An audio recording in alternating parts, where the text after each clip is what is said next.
Level 1, the reactor operator. You walk through the security gate with a badge that says you're cleared for nuclear power. You've taken 18 months of training to get here. You've passed the NRC exam that eliminated 90% of the people who tried. You understand neutron kinetics and thermal hydraulics and the physics of controlled chain reactions. But none of that prepares you for the moment you sit at the control console for the first time and realize that you're holding something that could kill thousands of people. The control room is not what you expected. It's quieter than you thought it would be. More claustrophobic. Banks of screens and dials and analog instruments all measuring the heart of the reactor, the core where the fission reaction is happening right now. Uranium-235 splitting apart, neutrons flying, heat building, water circulating. This is the most powerful force you've ever touched, and you're touching it with your hands. Your shift supervisor is a man named Robert who's been doing this for 23 years. He tells you to watch. You watch. He does things that seem routine, adjusting a valve, monitoring pressure readings, speaking into the communication system in the precise radio language that's been designed to eliminate any possibility of misunderstanding. Everything here is designed around the assumption that human error is inevitable. So the system is built with redundancy upon redundancy. Nothing you can do can break the reactor, probably, but you can't stop thinking about Chernobyl. You can't stop thinking about 3 Mile Island. You can't stop thinking about Fukushima. You know intellectually that those were circumstances far beyond what would ever happen here. But you also know that the people running those plants thought the same thing. At the end of your shift, you sit in your car for 20 minutes before driving home. Your hands are shaking. You're not sure why. Nothing happened. You didn't do anything. You just watched. But you're aware now, in a way you weren't before, that you're part of a system that's managing something genuinely catastrophic. The power to destroy is in these hands. You're also aware that you can't really talk about what you do. The security protocols make it clear. You don't discuss specifics with anyone. Not your family, not your friends, not your therapist. So you carry this knowledge alone. You know things about the plant that could be dangerous if they were known. You know the vulnerabilities. You know the ways things could fail. And you can't tell anyone. This secrecy becomes its own psychological burden. Level 2, the senior reactor operator. 5 years in and you've gotten your SRO license. You're now qualified to be the shift supervisor. You're responsible not just for your own actions but for the entire shift crew. 20 people, 8 hours, 1 reactor. If something goes wrong, it's your name on the incident report. The weight changes everything. When you were an RO, you were part of a team. Now you're the team. You're the one who has to make the call if something's ambiguous. You're the one who has to override someone if they're about to do something wrong. You're the one who takes the responsibility home every night. You've started to notice changes in your personality. You're more cautious now, more paranoid. You find yourself checking things twice, 3 times, even though you know they've been checked properly. You're having trouble delegating because you don't trust anyone else's judgment. Your operators have noticed. They think you're difficult.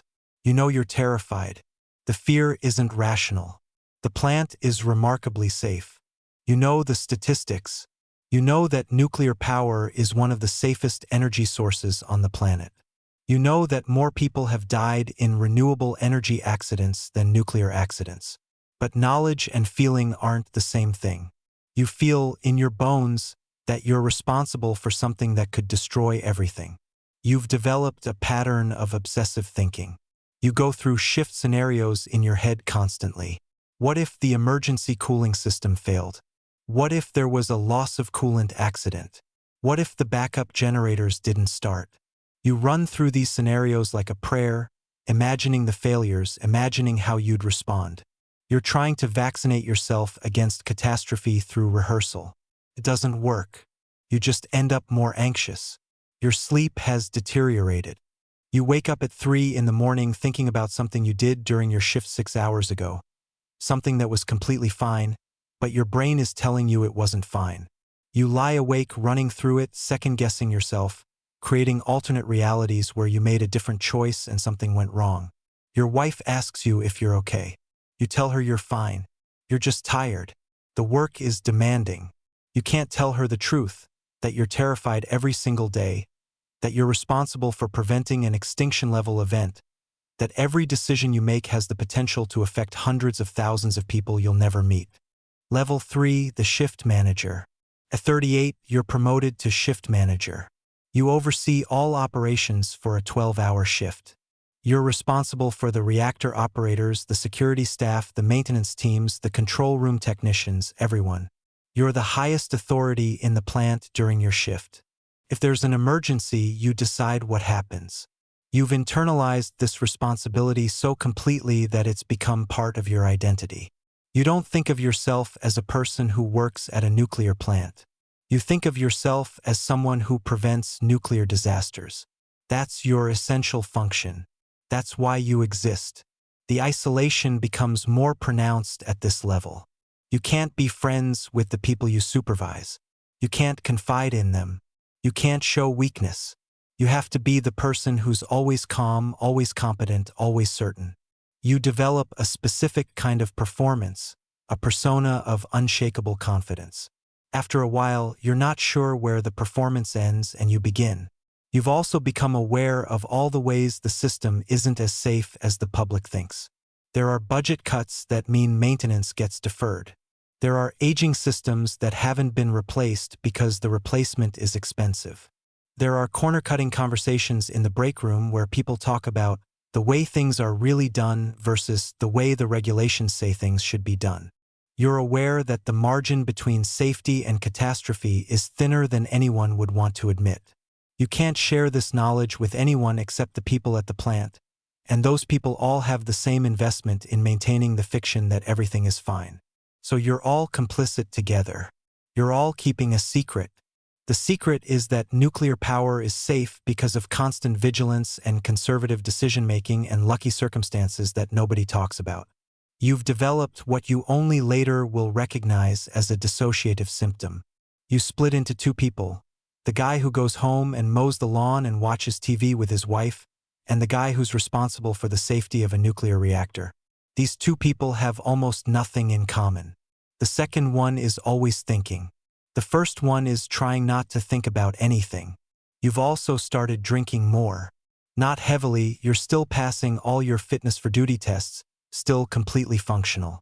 But there's a drink when you get home from the evening shift, a drink after the midnight shift. It helps you sleep. It helps you stop running through scenarios. It helps you separate from the person you are during work hours. Level 4, the operations manager. At 45, you're the operations manager for the entire plant. There are 2 reactors. You oversee everything. You're responsible for the safety culture. You're responsible for training. You're responsible for regulatory compliance. You're the person who has to go to meetings with the Nuclear Regulatory Commission and explain what you're doing and why it's safe. At this level, you've experienced something fundamental. You've made it. You've proven yourself. You're one of the most senior nuclear operators in the country. You're respected. You're well paid. You have authority. By any objective measure, you've succeeded. But success has brought something unexpected. Absolute clarity about the state of your psychological health. You can no longer rationalize what you're experiencing as normal stress. You're having panic attacks that you have to hide in your office. You've isolated yourself from your family so completely that your 2 adult children barely know you. Your marriage is a cohabitation between 2 people who stopped communicating years ago. You've also become, in some way, a prisoner of your own competence. You're so good at this that you can't leave. If you leave, someone less competent might take your place, and that person might make mistakes. You're trapped by the knowledge that your being there is actually making things safer. So you stay. You'll always stay, until you can't anymore. You've developed a specific paranoia about aging. You're 45, which in nuclear operations is not old, but you think about retirement and it fills you with existential dread. If you stop doing this, if you stop being this person, who are you? What else could you possibly do that would matter? You've spent your entire adult life preventing something bad from happening, and if you stop, that thing might happen. So you can't stop. You've also had the experience of nearly making a catastrophic mistake. Not something that would have destroyed the reactor, but something that would have been bad. You were tired. You misread a gauge. For about 30 seconds, a procedure was executed incorrectly before someone caught it. Those 30 seconds haunt you. You run them over and over in your mind. You see the alternate timeline where nobody caught it. You see the news reports. You see the evacuation zone. You see your name in the articles as the person who allowed it to happen. That mistake made you more careful. It also made you more paranoid. You're now the person checking everyone else's work obsessively. You're the person who's so afraid of something going wrong that you're creating a culture of fear. Your subordinates are starting to resent you. They're careful and competent, but they feel judged constantly. They're right. You are judging them constantly because the cost of them being wrong is too high. Level 5, the training director. You've moved into a different role, training director for the entire nuclear fleet. You're responsible for making sure that the operators coming up understand the systems, understand the procedures, understand the weight of what they're doing. You work in an office now, not the control room. You train people how to prevent what happened at 3 Mile Island. You train people how to respond to things that shouldn't happen but theoretically could. This is somehow harder than being the operations manager. Because you're training people to do what you do, and in your bones that it's destroying them psychologically. You see it in their eyes. The ones with raw talent, the ones who are going to be excellent operators someday. You see the moment they understand what the job actually is. You see the moment the knowledge hits them. They're responsible for something genuinely catastrophic. You want to tell them it gets easier. You want to tell them that you adapt. You want to tell them that the psychological cost is worth it because you're preventing something bad from happening. But you don't believe that anymore. You're not sure you believe it. You're not sure you believe anything anymore except that you've wasted your entire life training for a catastrophe that will probably never come. You've also realized something darker. You've been so focused on preventing an external catastrophe that you've allowed an internal one. Your daughter got married last year, and you realized during the ceremony that you've met her husband fewer than 5 times. Your wife filed for divorce and you didn't even fight it. You just signed the papers and moved into an apartment close to the office. You're 60 now and you realize that you've become a ghost, a person whose entire existence has been consumed by the prevention of something hypothetical. You've also started to see the industry with a clearer eye.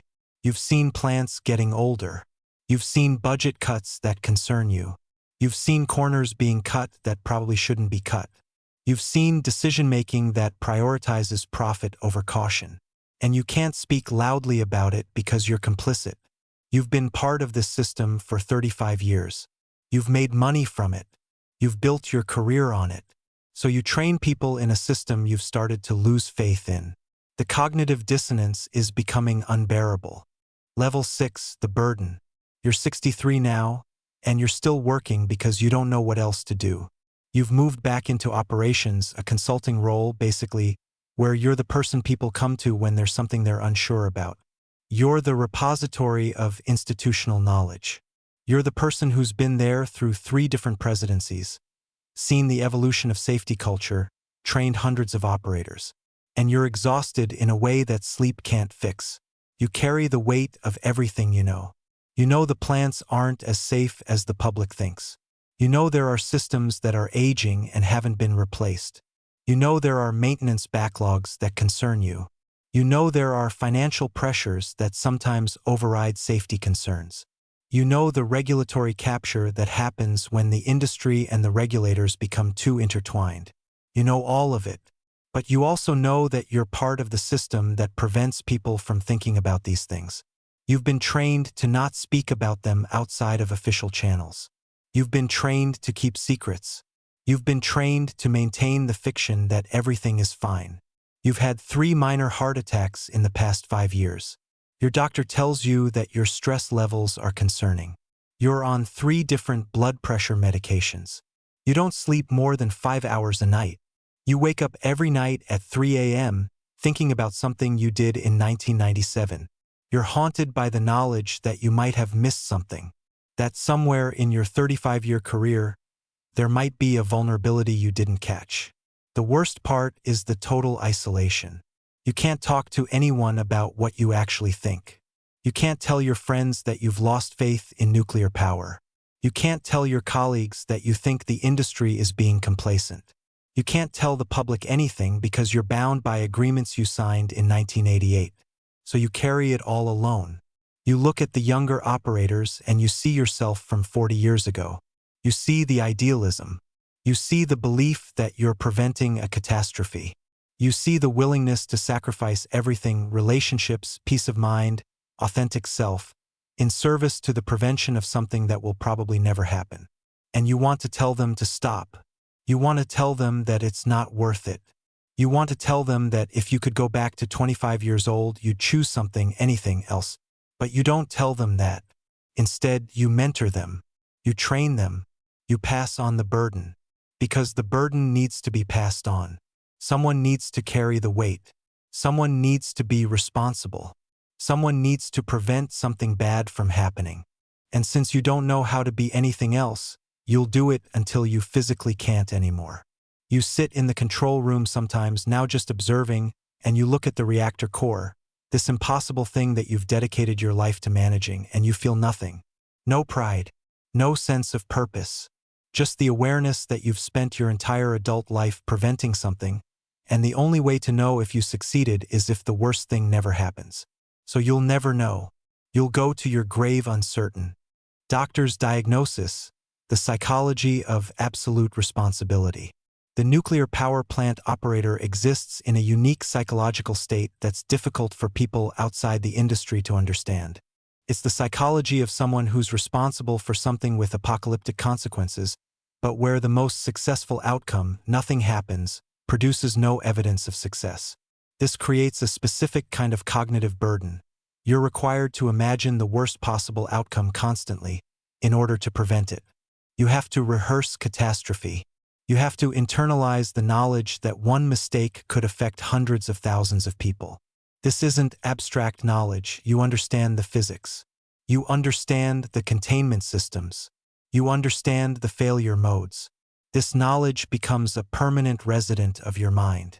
The secrecy that's required compounds this burden tremendously. Nuclear security protocols mean that operators can't discuss the specifics of their work with anyone, not even family members. This creates a radical separation between your work self and your home self.